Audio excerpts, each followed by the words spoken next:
When I have an image of you in my mind, I always come back to this very moment where we were in like city college and we were at the gym. We don't work out together, but sometimes we'll like cross paths and like we will work out at the same time. And I remember you like just walking around the gym, smiles all over, the smiles like stretch on your face, and like literally walking towards people and telling them how like fix your form, this is how you do this. And it wasn't like sabotaging or like it didn't feel that you were crossing like their line, but it felt like you were uplifting them. There is like one word to like describe you for me, is like an overflow of positivity. Yeah. And like it's amazing that you took that experience of like you getting hit by a car and turned it, even though like you had to go through the mental health and like the depression phase, but you were able to turn it into something positive. What is the process to do that? Like how do you materialize that in your head and like turn it into action? Oof, that's a good question. Well, I'll tell you right now, it was not easy. Oh my God, everybody from me to all my beloved ones suffered in terms of like how I was acting, right? Because you're going through grief, acceptance, all the waves, right? But I guess the best way to say it is like after I overcame everything and I started studying more, my I can't say the same for a lot of other people, but my job gives me so much joy and happiness that that was probably the only thing that was keeping me going.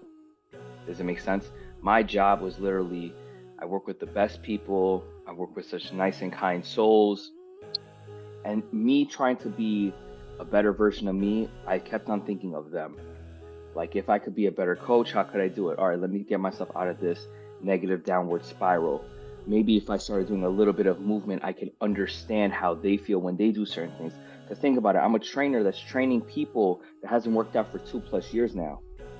I can only go things off based off memory and science. Not, I'm not in the pool with you. And then, as I started getting better at my craft in terms of pain work, I started realizing, wow, like my story can relate to a lot of people that might not have that same hope. Think about it. We're all comparing. Well, comparison's a thief of all joy, but sometimes you can't help it, especially with social media, right? So everybody's just seeing these fit people or what everybody thinks is fit, right? So they feel bad because if they feel like they're handicapped in their movement, how can I do this? How can I do that?